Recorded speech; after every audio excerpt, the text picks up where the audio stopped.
Tonight on Assignment, 25 years since the end of apartheid in South Africa, John Ray explores the controversial proposal to forcibly take back land owned by white farmers.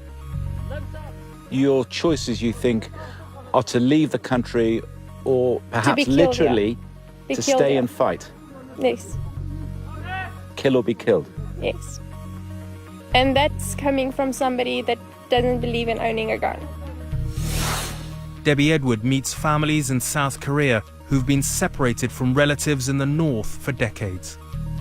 마음이 그냥 텅 빈 것 같고 무너지는 것 같더라고. 그러나 이제 날들 속에서 우리가 살면. And Penny Marshall travels to rural Albania to meet the last remaining sworn virgins, women who have lived their whole lives as men.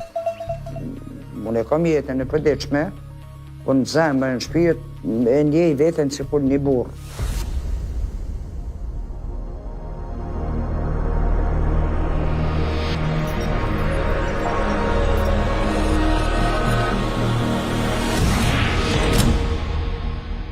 Good evening and welcome to a new series of On Assignment.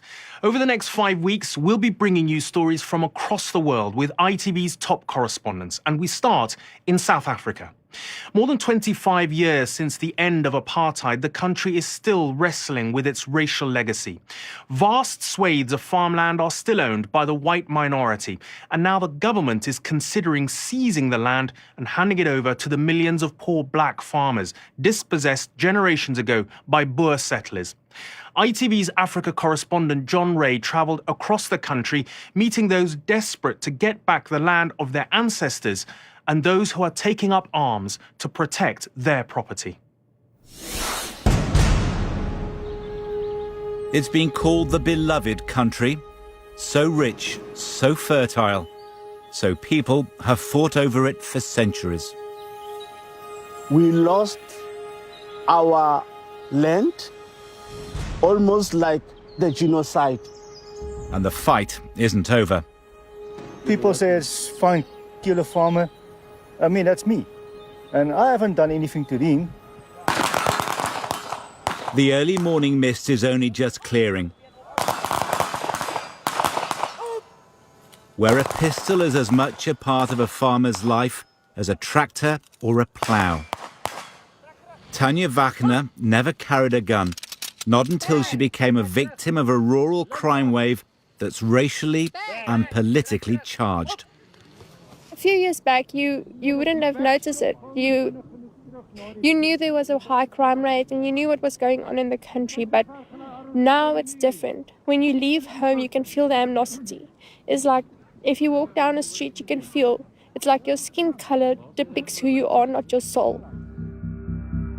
Her own security cameras captured the robbery. It was traumatizing for me. There's nobody around that could hear me scream. The one guy clocked the gun and put it to my head. I immediately made the decision for myself. I would rather die now, headshot, than let any of them take advantage of me. And something scared them and they left.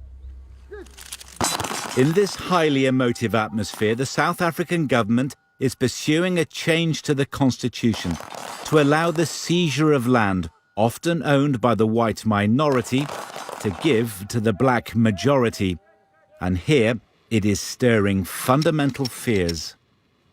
When you hear the politicians talking about taking land without compensation, does that make you scared? I can tell you this. I'm at the point, because I have a little girl that's now only turning 2 years old, that me and my husband, we have two choices. Either we stay here or we immigrate. That's the only two options we are left with. So you think your choices, you think, are to leave the country or perhaps literally to stay and fight? Yes.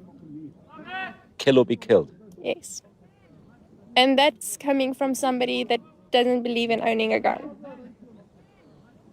That's coming from somebody that doesn't believe in violence.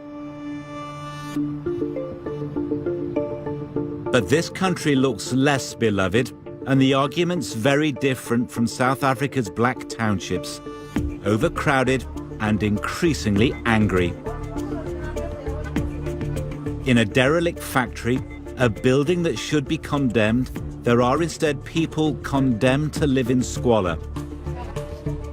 Ruth Montodi has lost count of the promises and grown weary of the wait for a decent home. For me to live here is a horrible life, and I don't like it. We just wanted our own private space to build our own dream houses and live with our families nicely, just like them. We need dignity, equality, transparency. And you need the land. We need the land. So Ruth and her neighbors decided to take the land. Armed not with guns, but with materials to build simple shacks. This is her dream home. But it didn't stand for long before they were all evicted by police, told they were trespassing, breaking the law. Where we were that law that time when the whites are coming in South Africa and taking our forefathers' land by force and killing them. So now we are prepared and ready to die for that land of our forefathers. They can come and shoot us or arrest us. With an election ahead, that President Cyril Ramaphosa has promised to put right the past. The taking of land from the indigenous people of this country was the original sin. It caused divisions, hurt and pain amongst our people. But ask the Makhoba community, and they'll tell you that sin isn't so easily cleansed. In 1913, Michael is a prince among his people and recounts the story of their expulsion from their valley by white settlers 100 years ago. the Makhoba community was literally removed here through trucks, using trucks. Just thrown out? Just thrown them out. 10 years ago, they got the land back. Little good has it done them. Look closely and you'll see tea bushes in bloom. But the Lipton's tea plantation that once created 3,000 jobs is overgrown. Broken buildings, broken down dreams. A legal dispute within the community hasn't helped, but that isn't the only problem.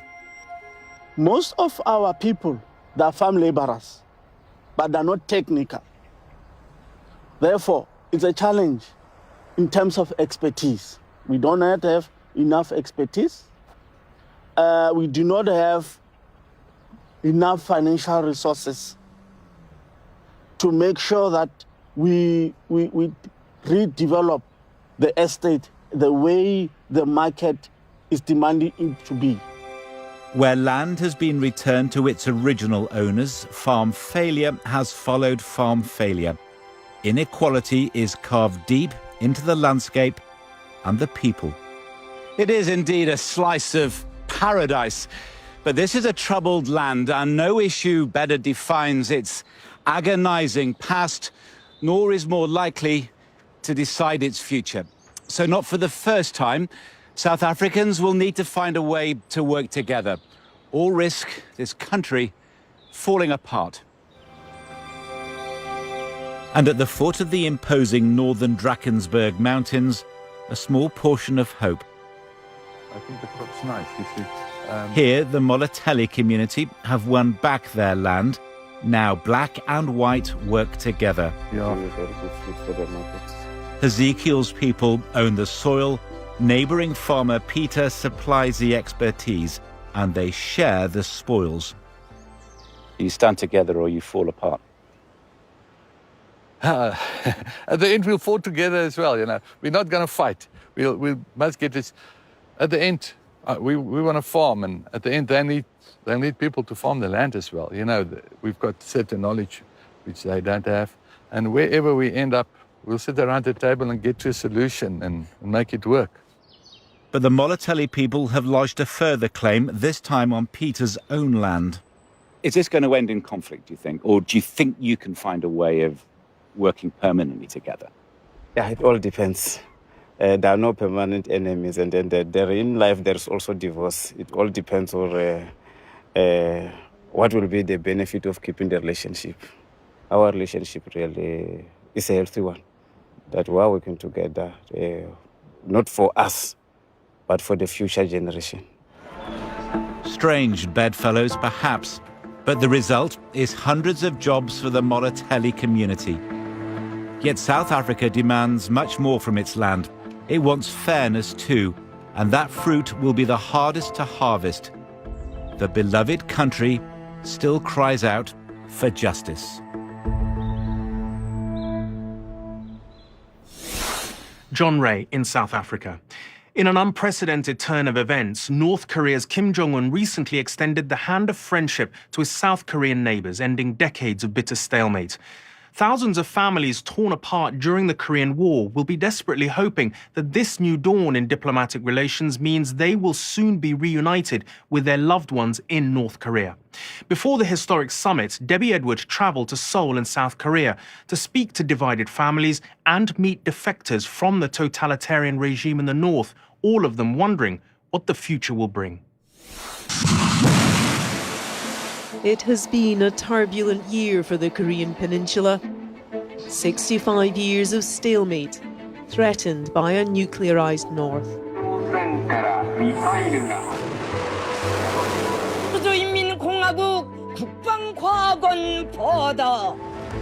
The world held its breath as the two Koreas looked to be on the brink of war.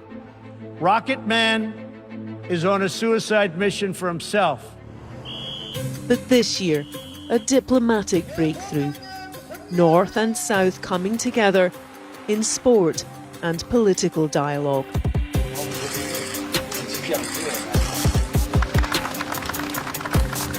I've come to Seoul, the South Korean capital, to speak to those most affected by the military provocations and bombastic rhetoric. For more than half a century, they've lived with the threat of war. Now many dare to imagine a time of peace and even reunification. Fought from 1950 to 1953, the Korean War was one of the deadliest in modern history. The number killed, injured or missing by the end of the conflict was close to 3 million. And hundreds of thousands of families were left separated as a closed border was created between North and South.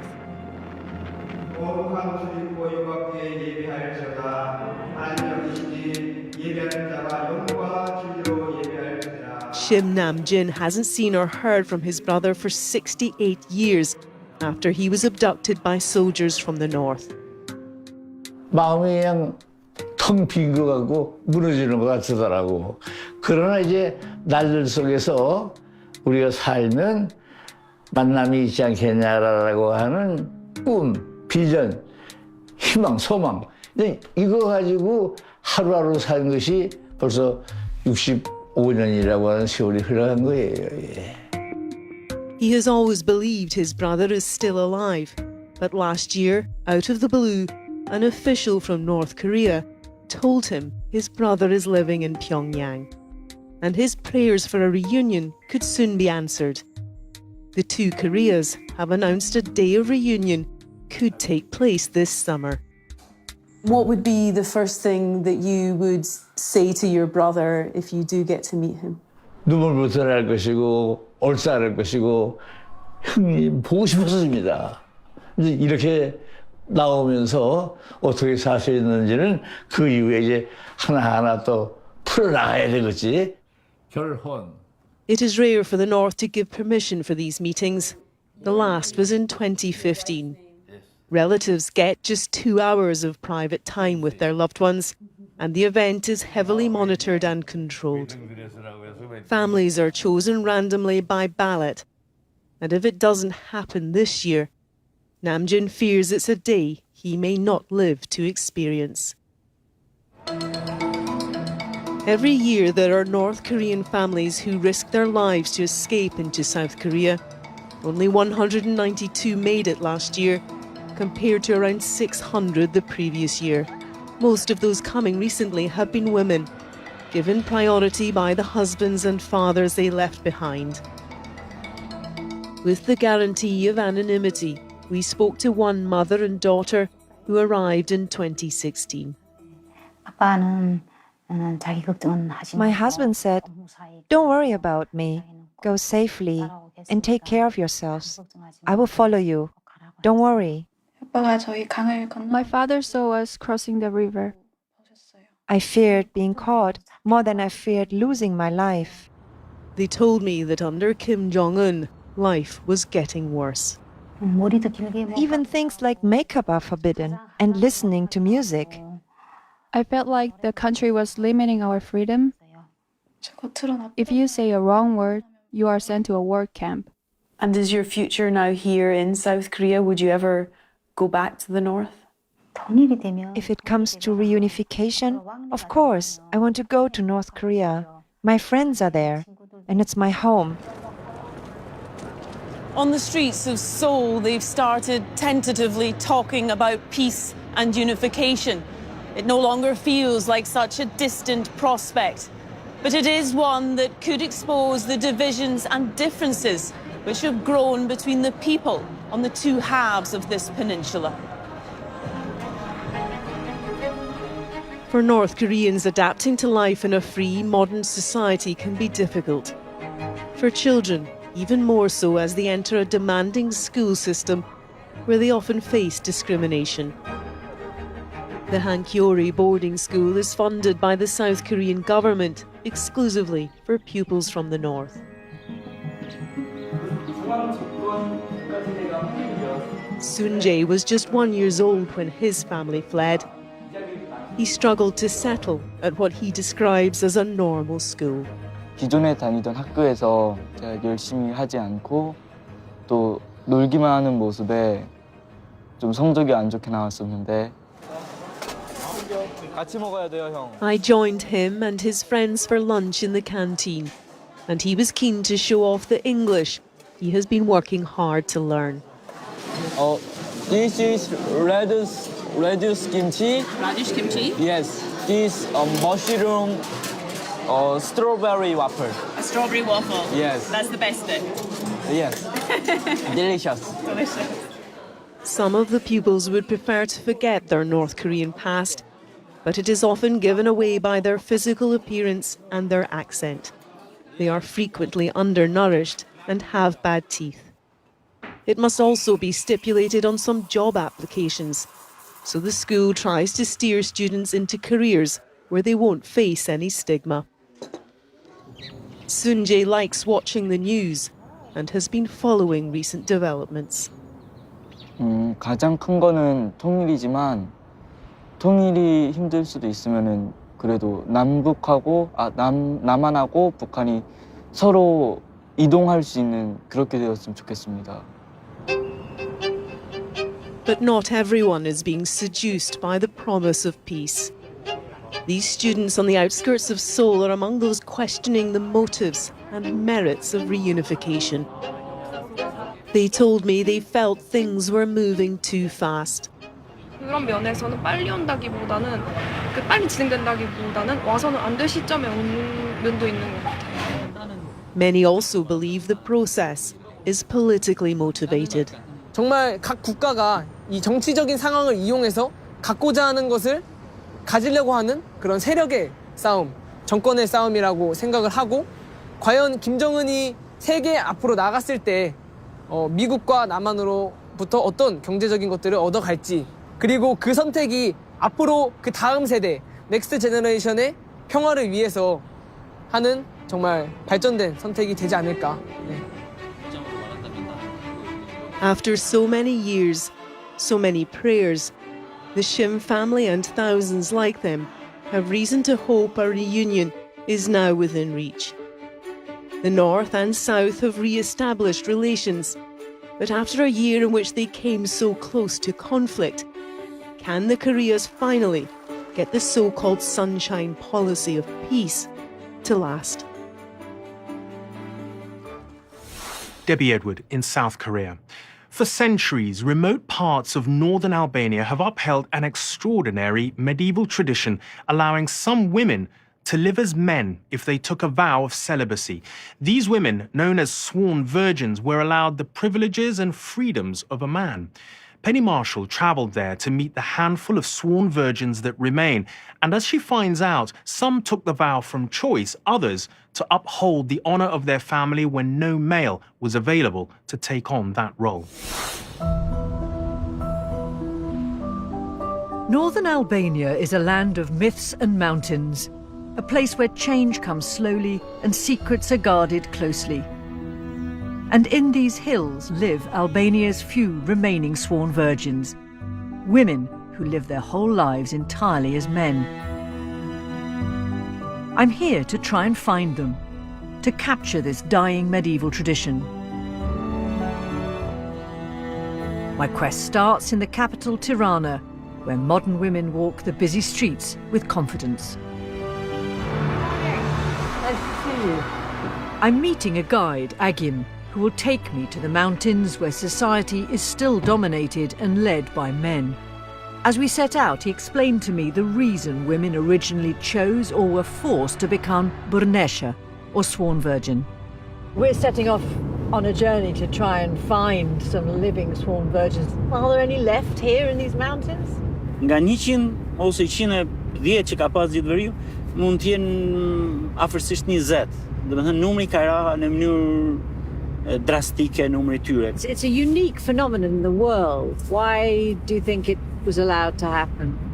Unë mendoj më shumë nga nevoja dhe fillimet e ka pas për arsye të mbijetesës së familjes në momentin kur s'ka pas burra dhe pastaj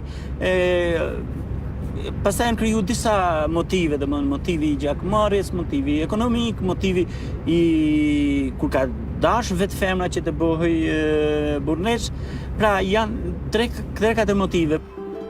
For centuries, what was known as Kanun law was the only law in this remote land. Quarrels were settled by men, often with blood. Marriages were arranged by men, often with force. Women could never inherit land. I want to find women who grew up in this patriarchal society and became sworn virgins to protect their families. I find my first sworn virgin in the mountain village of Tropoja. Bedri Gosturani doesn't just pass as a man, he says he has the spirit of a man. And in keeping with Albanian tradition, we will call him and all the sworn virgins we meet, he. Bedri took on the role through choice as a child, having no desire to live the life of servitude of a woman. Unë kam jetën e përditshme, po në zemër, në shpirt, e ndjej veten sikur një burr. And has life been made more difficult for you because you're a burnesh? O burr, se jam I kënaqur, e kam zgjedh këtë jetë me kokët shpirtit e do ta jetoj deri në pikë të fundit. Always celibate, as the lifelong burnesha vow requires, he now heads a large household of relatives and dependents. Shumë privilegje kam pas në jetë. Unë e këtë gratë herë fjalë nuk mund ja doroj hiç. Kam pas privilegje, jam hi me burra, kam nejt me burra, kam lujt top me burra, kam lujt domino me burra, kam lujt futboll me burra. Unë jam fiks 100% I bindur në jetën time se jam rrugdor. I came away from my conversation with Bedri stunned that this ancient law had empowered him to make such independent choices. Could it be that some women now become sworn virgins to live empowered masculine lives? The only way to do so in such a patriarchal society. But the next sworn virgin I was to encounter was much older, born when Kanun law was the only law of the land. I'm Hello, how do you do? Haidar was born Fatima in the 1930s. He's lived through the war and the communists and saw it all as a man. He's one of Albania's oldest surviving burnesha. Sirkur Fatime, e kisha shumë, sikur më marrë do ujta ftoft, më mngëj, këtje. So do you think of yourself as a man? Menoja po jam. In England they have operations to change sex surgically. Would you ever consider? Haidar clearly enjoyed freedoms no woman could have known. Riding and shooting, avoiding relentless domestic chores. He says, as a burnesha, he commands respect now. How would your life have been if you'd lived it as a woman? inshallah. Inshallah, inshallah, inshallah. Etmeshme, inshallah. Yeah. Was the price you paid not to get married, was it all worth it? I am passé même ma bukur, titet.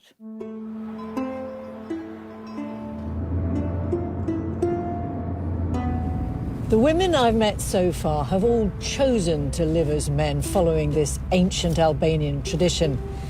But I've heard that there may be one remaining sworn virgin who was forced by her family as a child to become a man in order to uphold their honour. And I'm now trying to find her. My search took me to an old people's home where I was hoping to find Albania's oldest sworn virgin. Hello, how do you do? I'm Penny. Very, very nice to meet you. Skortan Hasanpap was weak, but still proud of his past.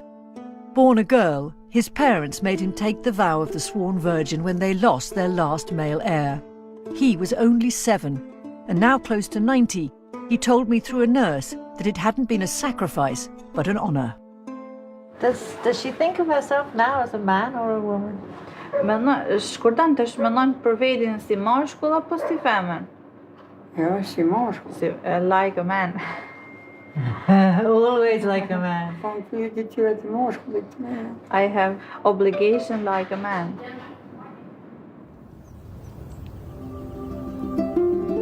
My final stop was right up in the mountains, a remote farm. Cut off by road, I ended up on foot, lost, and in need of a guide. It's high from that mountain. Do you see this mountain here? The mountain, it's high. yeah. After this mountain, it's... It turned out this boy had been sent by the Bernesha we were searching for to look for me. He was a relative. So do you think of her as a man or a woman, as an aunt or an uncle? No, it's my aunt, but she didn't marry, and she's like she liked like a man. She worked like a man, and everything. Amazing. His aunt, known as Dun, chose to live as a man as a child after his father died. He took on the family farm. He says he never wanted to marry and never felt like a woman. You've lived your whole life now as a man. What's been the best thing about it? Has it given you, do you think, some freedom? Jam kanë e lirë, edhe përse jam kanë e lirë, kam nimu edhe nanën, kam anë edhe motra e vllazën e shkollën, kanë si djalë edhe motrën e kam e mdiq baba, edhe atëna kam nimu nanën me rrit fëmijën, më kanë shkollat, edhe për këtë atëna një shto. I left Dun wondering at how this most patriarchal of places had adapted to give some women the freedom to live these unconventional lives. But as change and equality spread from the towns and sweep over these remote mountains, there will perhaps be no need to uphold this tradition any longer, and the Bernesha of Albania will fade from living memory into history.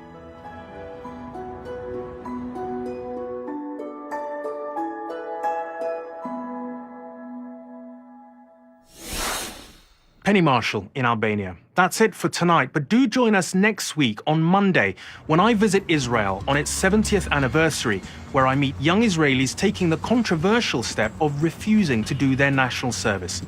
I would say to everyone that thinks I'm a traitor to Israel that I think that I'm doing what's best for the country, and they should probably respect that. That's next Monday at 11:15. Until then, from all of us on the On Assignment team, good night.